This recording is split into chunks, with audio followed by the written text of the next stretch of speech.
Have you ever felt that quiet pull that there must be something more, that you're meant for a deeper purpose, even if you can't quite name it yet? This week, I talked with Dave Chauhan, author, speaker, and former corporate leader, who made the courageous decision to step away from his corporate career and begin a journey to discover his true purpose. What he found along the way was not a straight path, but a messy, deeply human process of reflection, values, and growth through discomfort. In our conversation, Dave shares how to recognize the signals that it's time to make a change, why pain is often the gateway to purpose, and how courage, not certainty, is what allows us to keep moving forward. We also explore what it means to lead from your values, embrace imperfection, and let your purpose become your identity. This is one of my all-time favorite conversations, and I'm so happy to share it with you. Thank you so much, as always, for listening. Welcome to the Impostor Syndrome Files. My name is Kim Meninger, and as an executive coach and former high-tech leader, my personal mission is to help professionals overcome imposter syndrome so that you can advance your career with confidence. Each week, I interview a new guest who brings a powerful perspective to this conversation, including personal stories, best practices, and new insights. The more we talk about this issue, the more we destigmatize imposter syndrome, recognize that we're not alone, and empower ourselves to access the tools and resources that can help us and those around us. Thank you so much for listening and for sharing with others you think would benefit from this conversation.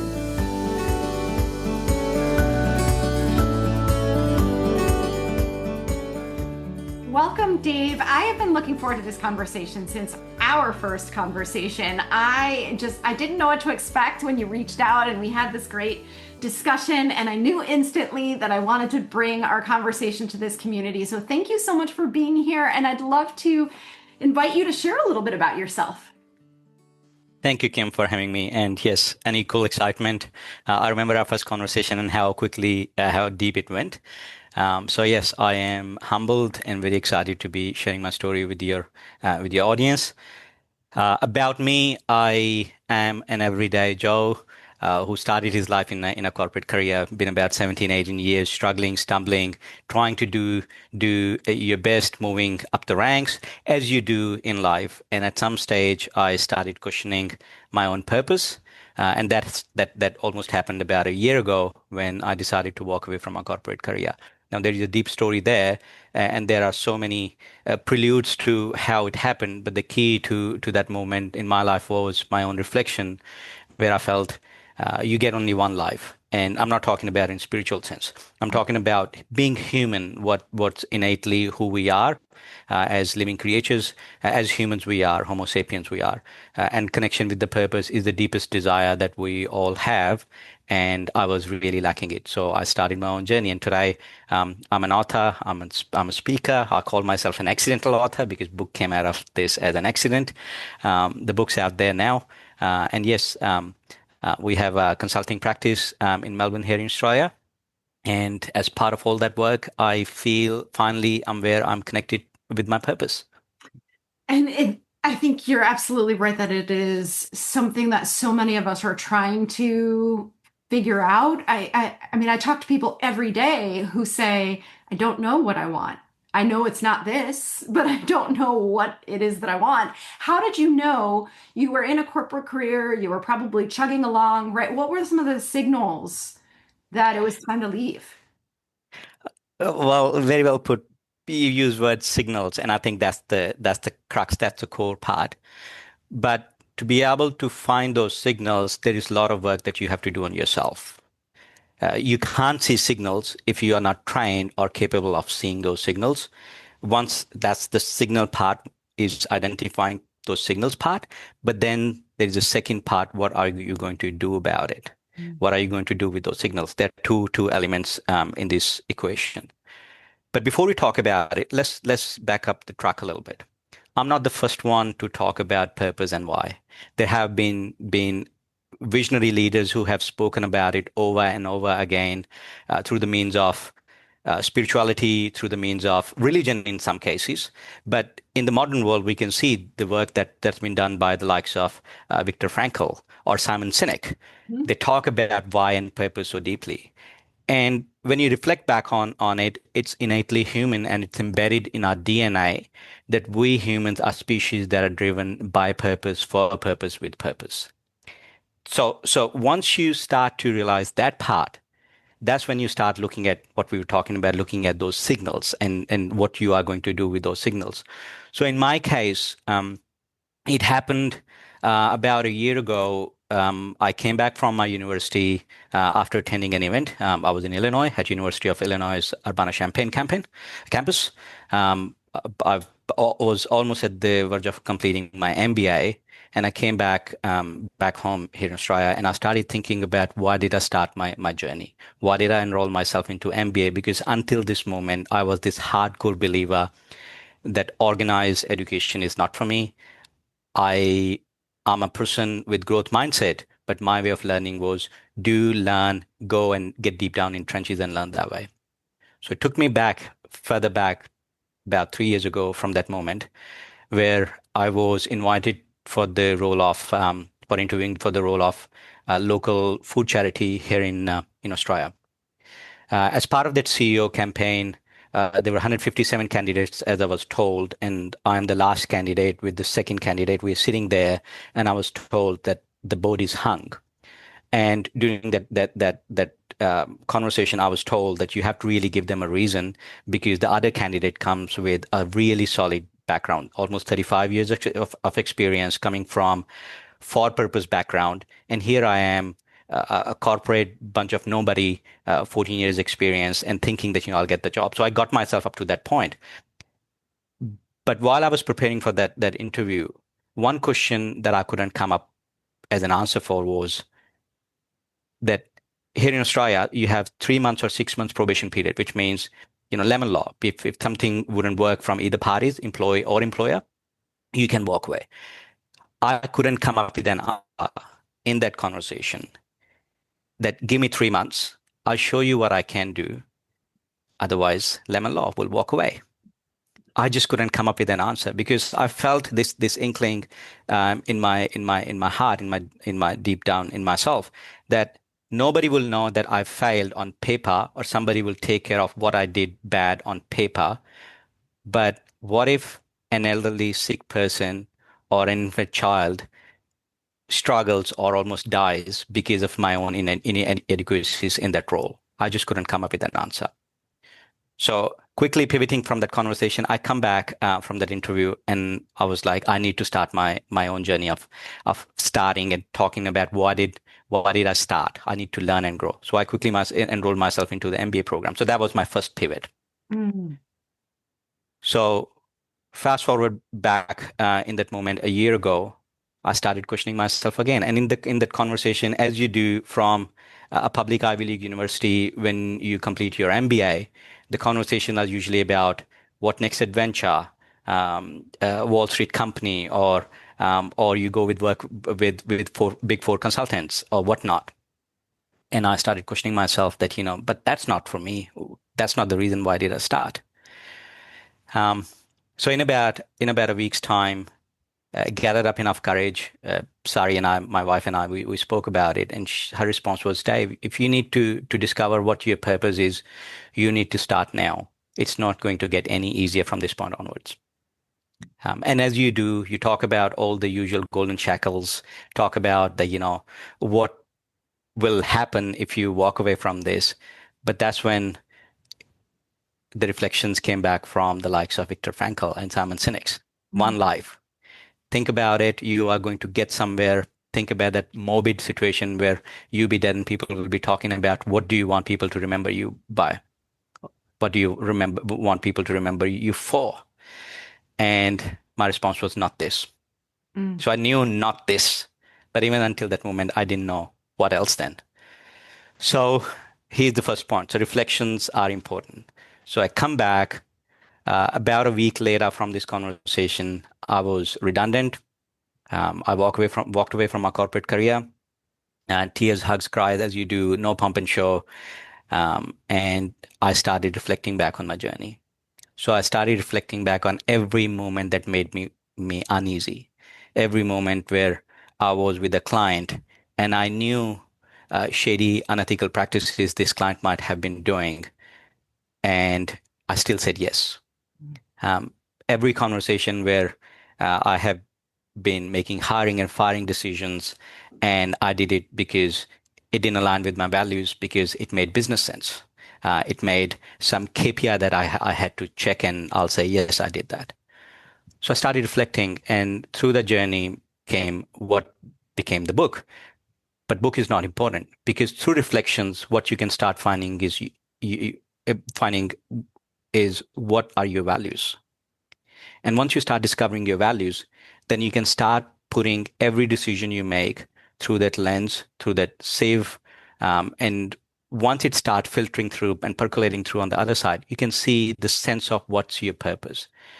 And it's unfortunate that, most people in their whole life will never discover their purpose.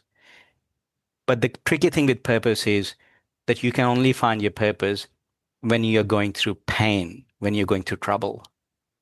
It is not what's easier, it's often what's difficult to let it go. It's a totally different mindset looking at purpose. It's almost to the point where it became my own dilemma that if I won't do this, I will lose my own identity. I will lose my own sense of how I will talk as a leader to my people in the future. Until this moment, yes, I've had led teams, I've inspired people. But once you sort of go through that moment, you almost start finding yourself that, everything before this was an illusion. And here you are almost finding your real purpose. So in that moment, you need courage.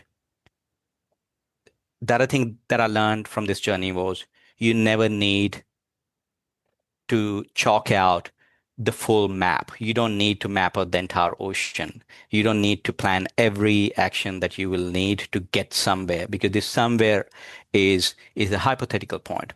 All you can dictate, and usually what I say is purpose is always a direction. It's never a meaningful point that where you will get one day and everything will be done. It's a journey. It's a direction, and you just keep heading in the direction over and over again. And what I would say is purpose is much larger than you. If it finishes with you within your own inner circle, then quite possibly it's a pseudo purpose. It's something that you're telling yourself. Often it comes from pseudo values, or often it comes from values that are real, but you give yourself sense of what you call as a pseudo purpose. So from that journey, what I discovered was, okay, I found my purpose now, and my purpose was to talk about the leadership, because in all those moments, in every point where I felt myself struggling, I found what were my values, ethics, um, looking after your people, why you do what you do. Um, so when I started overlaying laying all this, I found my purpose was to talk about and encourage leadership that's human-centric, that's led by purpose, that understands that leadership is not about you, it's about your people. It's funny because once you find your purpose, then you have to let it go. You have to let your own identity be nimble enough to say that it is not about me anymore. It is about purpose. So that's my journey. And fast forward in January, this book of reflections, which was barely about 7,000 words, and I'll tell you how naive I was, almost not even a year ago, that I thought that 7,000 words is a book, and I presented to my wife, who came home frustrated that day because she felt husband's losing his marbles, his sense of reality. And she came back and she said, Dave, I'll leave you, sitting in this chair, and I come back at 6 or 7. You're sitting exactly where I left you. You haven't taken dog for a walk. You haven't organized us dinner. You haven't had anything to eat all day. What's happening? And sheepishly, I basically said, I think I might have written a book. And it wasn't a book. It was a bad journal at the very best. And I said, would you please read it? So like in the US, 4th of July, we have 26th of January, Australia Day. And on Australia Day, I printed all this on a biggest font that I could possibly print, single side, 70 pages, I remember. And I said, "Oh, here's the book." So she reads it, and her initial response was, "Dave, this is bad. This is like really, really bad, almost at the level of crime against literature." Um, and I I crashed in the couch, and I'm like, yes, of course. She empowered me to walk this journey. She empowered me to walk away from my shiny corporate career, leaving a couple $100,000 paycheck. This is where she's not going to be kind. This is where she will be just point blank. Here, you need to. This is what I need to hear, and this is what exactly she did. But at the end of that sentence, which is relevant, was the most important pivotal point that she made was, but there is something of real importance and substance here, and you should continue working on it. And if you choose, it's going to be hard. And that's when, everything starts questioning and spiraling back at you. Your imposter syndrome, your own doubts, how you see yourself, everything comes back.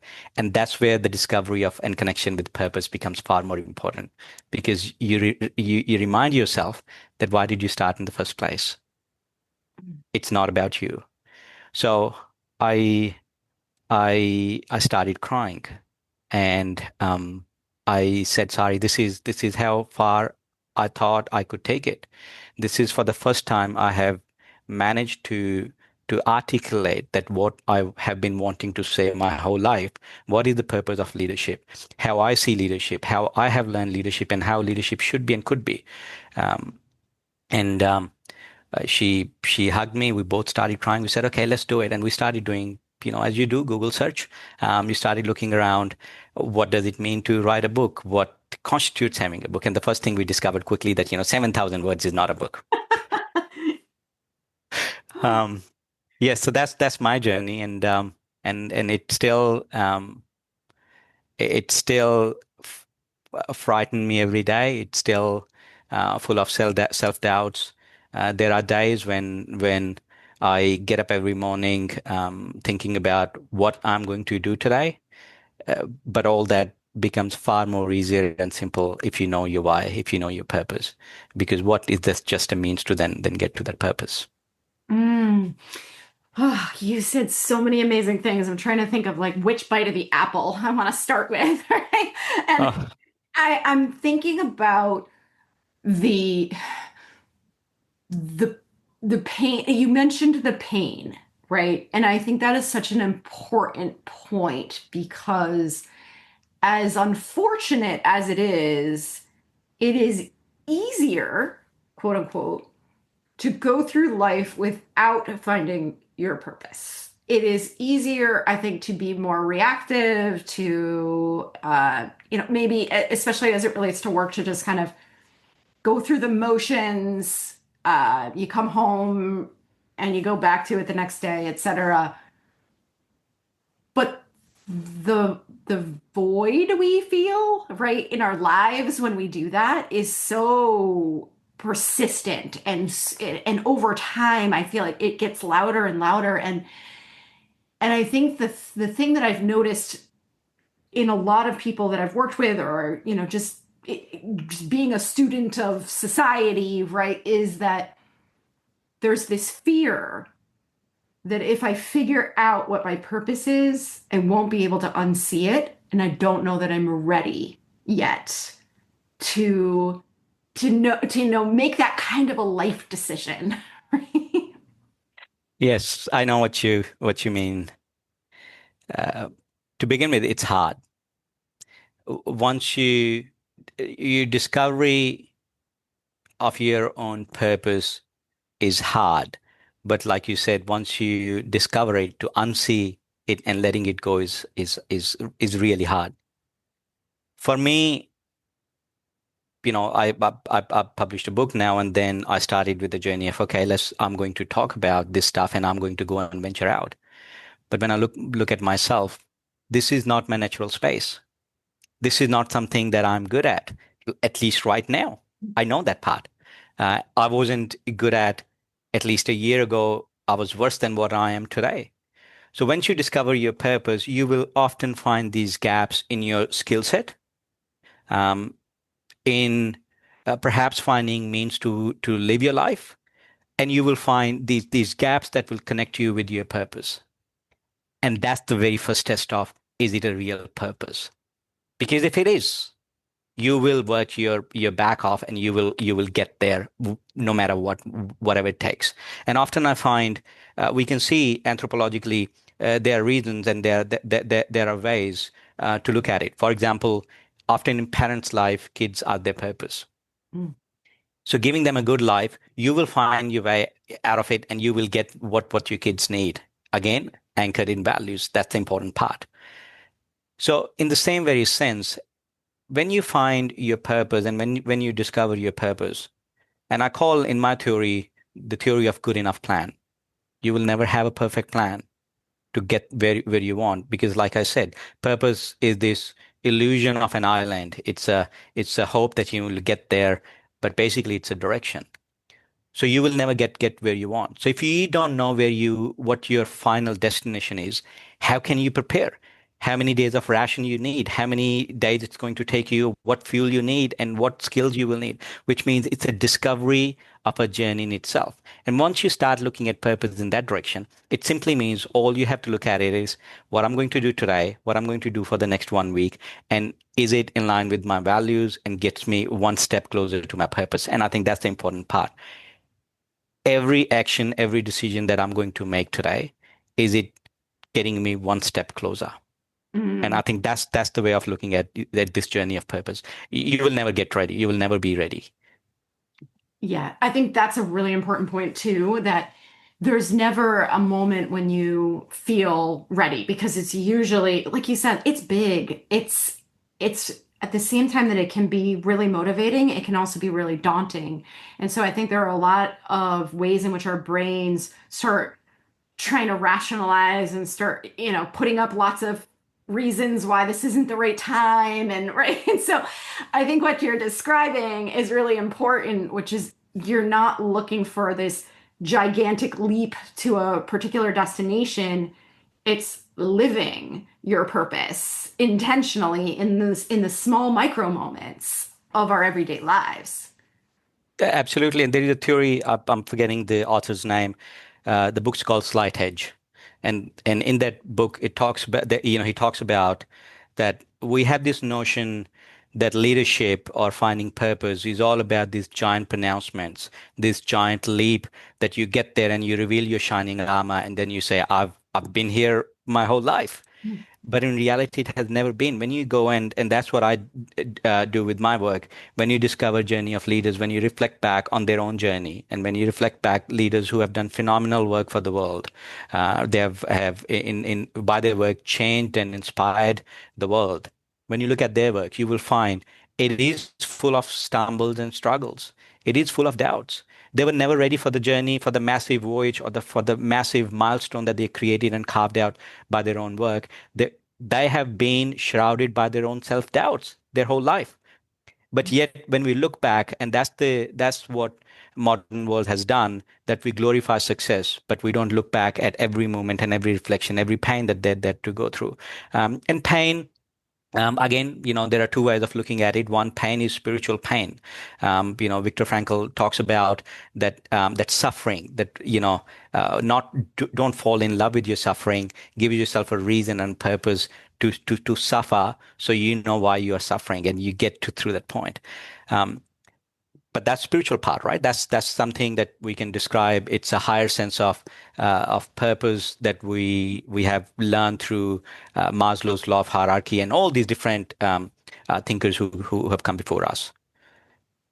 But then, biologically speaking, we know this post-traumatic growth. We know this bodybuilding. You have to go through pain to tear your muscles to rebuild them and build them stronger. We know this, that every time, what's the saying, whatever doesn't break you makes you stronger. We know this, all this stuff, we have known this. And it's in a funny way, it's it makes you, it humbles you down, that as humans, how naive we can be at times. The things we know, things we have heard a million times before that moment, the very moment when we need it, it won't come to us.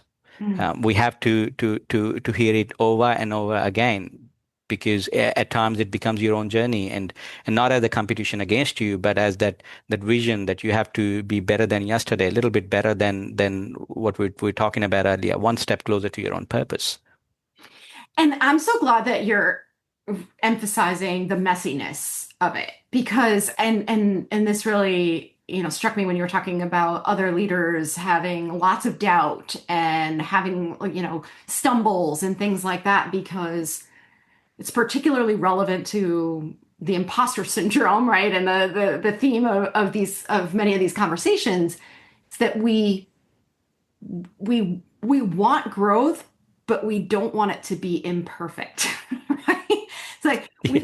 we want two mutually exclusive things at the same time, right? And I think that it's really important to remind people that everybody who has found the courage, and you said that word very specifically, have found the courage to do this work, to identify and live their purpose, has done so in an imperfect way, and that there's no way to do it otherwise.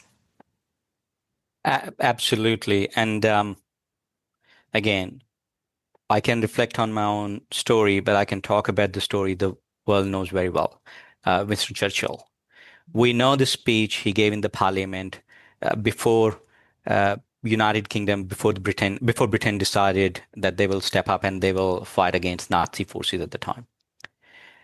What the world saw in Churchill was this visionary, strong leader who, by some historians, did not understand the gravity of what it was to stand against Hitler. So he was just too naive. He was just self-centered, and he just wanted to step up. But by some context and by historians that I believe were exactly precisely right, he knew what will happen to the world had Britain decided to step down and surrender. Here in Australia, we have Union Jack. In Canada, we have Union Jack. Think about the world that every flag in today's world could have had Nazi symbol on their flag. Mm. So the freedom, the world of opportunities that we live in today was because not because of Hitler's pain, but because somebody decided to stand up. Now, this is a very glorifying story if I tell you that way. But a night before, when Churchill was about to give that speech, he was shrouded with his own self-doubts. And Monarch came and talked to him that he has to do this because he's the only one who can do this, because nobody else in the parliament had spine to stand up against German forces. Everyone was saying that they should surrender. They were outnumbered. They were the tiny continent of a country, tiny island of a country. And here, after France surrendered, after most of Europe had already surrendered, here's this one country deciding to stand up. It wasn't easy, and that's the funny part that we forget. So if in that moment of that glorifying speech that he gave in the parliament that rallied the whole nation and eventually made United States join the World War II, right before that moment, there was that moment of courage, self-doubts that we don't talk about. And I think that's the beauty of leadership. That's where leadership happens. It's that courage. It's telling yourself, like we discovered earlier, we spoke about earlier, that why did I start in the very first place? What made me get here? What's my responsibility and obligation towards my people, my team, and the world that we live in? So yes, courage. Finding that courage is hard, but in some ways, it is often the most important thing leader has to discover, and we owe this to ourselves, in spiritual ways, in anthropological way, that we are entity of driven, or something driven by purpose, and we have to make that leap. We have to take that leap of faith. And we talk about courage, and I think that I am no neuroscientist. I am a very amateur uh, wannabe neuroscientist, but I think a lot about how fear is such a dominant part of our experience because our brains are really prioritizing survival above all else, right? So there are a lot of ways in which our initial reaction to something is fear because it keeps us from heading into what our brains might perceive as a danger zone, the unknown, right? Something that feels risky. The antidote to that, or the force that can help you overcome the strength of that primal fear that strikes us so often, is your why, right?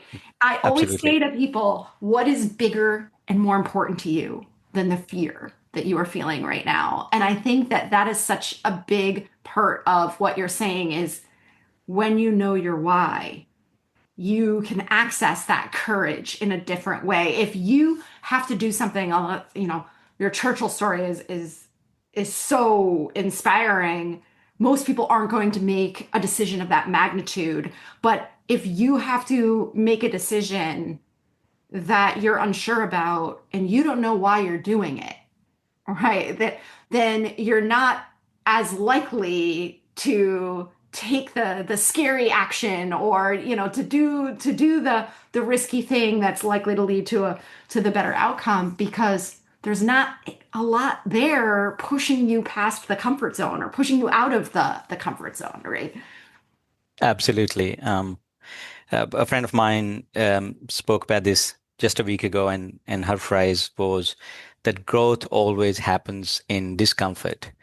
And one thing that I have made sure, and she was reflecting back on her past 10 years, was that whenever I'm comfortable, I just try to find ways to put me back in discomfort. Now, I am not glorifying pain, and neither was she. We are not glorifying pain. But it takes back to what you were saying, that neuroscience, there are these neural paths that we create every time we get through something, and we leave a mark, and more we do, we get better at it. And they have done some phenomenal studies on some of the greatest players in their respective sports fields. And they've discovered, often it is said that, people are good at what they do because they were good at it. And that's a myth, Hmm. because people are good at it because they never stopped when they were bad at it.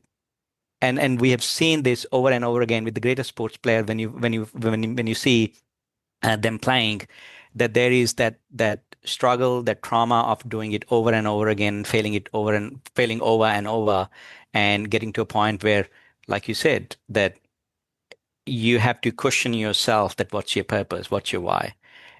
And in that zone, your purpose becomes your superpower.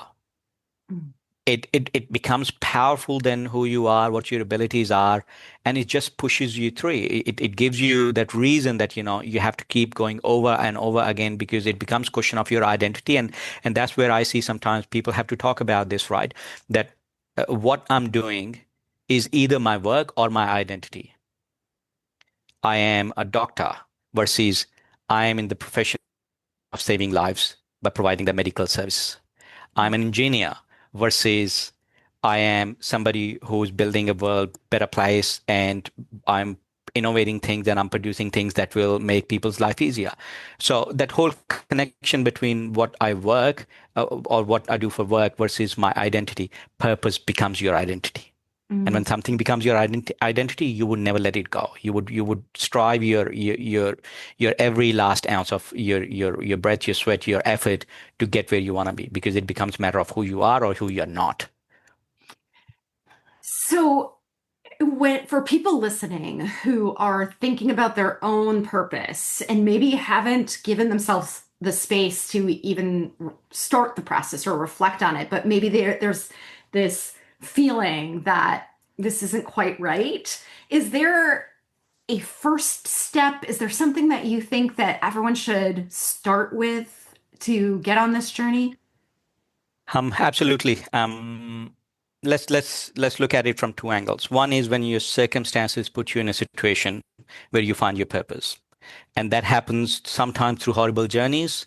That happens when suddenly you come back home saying that, I lost my job. That happens because of circumstances put you there, and you start discovering your own values and what you want to do.